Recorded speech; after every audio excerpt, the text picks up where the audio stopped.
I ironically am contractually obliged to speak to you about contracts, James, because much in the way that Vinny O'Connor asks Arne Slot every week, I need to ask you the same thing. I mean, I'm pretty sure what you're going to say here, but Arne Slot himself addressed the Mo Salah one a little bit this morning, but he said obviously he's desperate for him to stay put. He was asked about Saudi interest, but we are where we are, I guess. Has anything changed at all, Salah, Trent and Van Dijk this month? No, not really. No, very, very quiet. Yeah, I mean, I still, from the kind of start of the process, when people would say to me, well, so obviously people want definitives, don't they? Who's staying, who's going? And it's like, well, I'm sorry, there's just too many grey areas there to make any sweeping kind of predictions. But, from the start, I said, Van Dijk would be the one out of the three I was most confident would still be at Liverpool next season. And I still believe that. Virgil's given nothing away. He fronts up and speaks to the media after every single game, and inevitably his future keeps on coming up. Yeah, he plays the straightest of straight bats, and but you look at the level he's performing at, and just how important he is in so many ways, not just as an elite centre back, but as the leader and the real role model and talismanic leader in the dressing room. I still think that one will get done.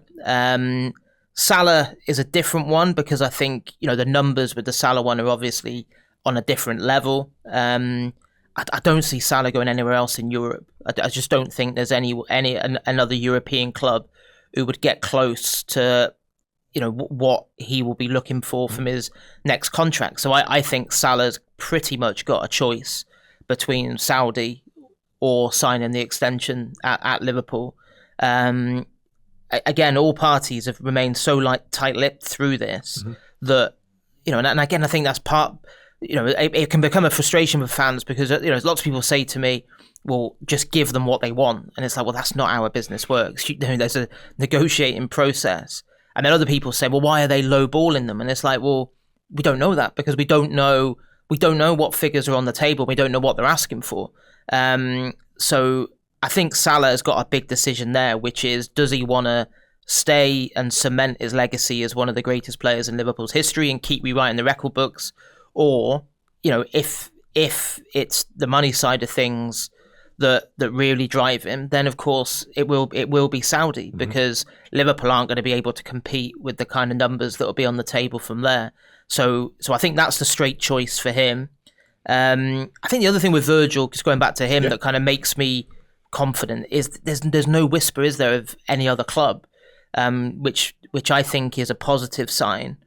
And then of course Trent is very different because we know the lure of Real Madrid, and I think even going back to the start of the season, he was the one that there was the most concern about, because when you let someone coming into the peak years of their career get down to their last year, you are running a huge risk. That's, again, when stories have come up that it's done, he's 100% off, he's decided, the feedback I've had is that no, there is no definitive decision yet. It's, hold fire. The process is not complete.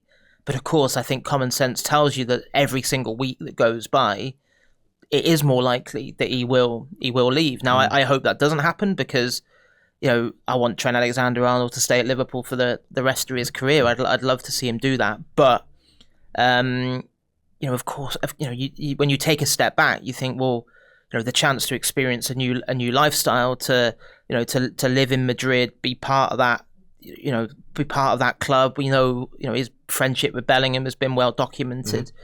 So, going back to Trent against Man United, I just think he's had so much going on in his head that, I wouldn't be surprised if his mind was a bit frazzled, because, there is a lot there to comprehend. And I think if he does go, then it's going to be interesting what kind of legacy, he's kind of regarded as having, because, he's given Liverpool so much and won the biggest things with them, and it could be, the dream farewell, really, if the next few months goes to plan. But of course, there would be that feeling of, if only, because he's gone at a point where he's still got so much left to offer. No, absolutely, yeah. You're right. He was always the most complicated one, it felt like, in so many ways, because obviously, as you said, he's coming into the best years. Like, with Salah and Van Dijk, their levels remain absolutely phenomenal, like through the roof.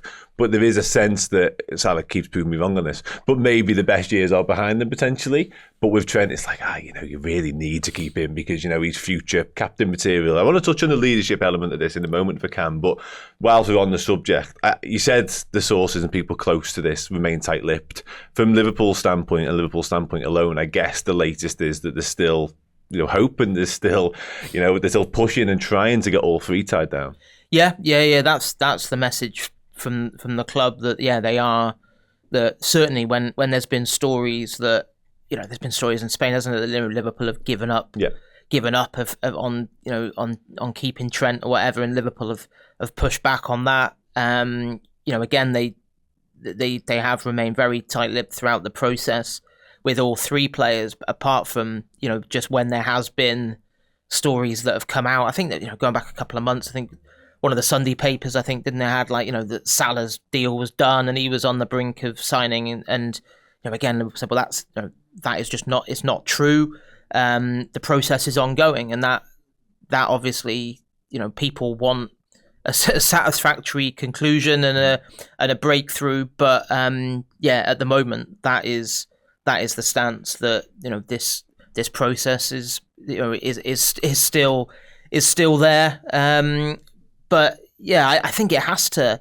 We do need some clarity soon, because I think the club need clarity, because it's just going to have such a huge implications for what they do in the transfer market this summer. Yeah, absolutely. Yeah, we'll touch on sort of the summer, because it's been spoken about more frequently of late. Arneslot himself has used that sort of phrase a couple of times in terms of summer transfer plans. But you're right, obviously, because it will have such a bearing on it. And not just in terms of the quality on the pitch, but we're talking about the captain, vice-captain, and certainly one of the leadership group in Salah. So it's not just actually the output in terms of the numbers and their performance. It's actually what it means to the football club more generally. And also, there's so much going on. We spoke before we went into this show about what could happen potentially this spring/summer.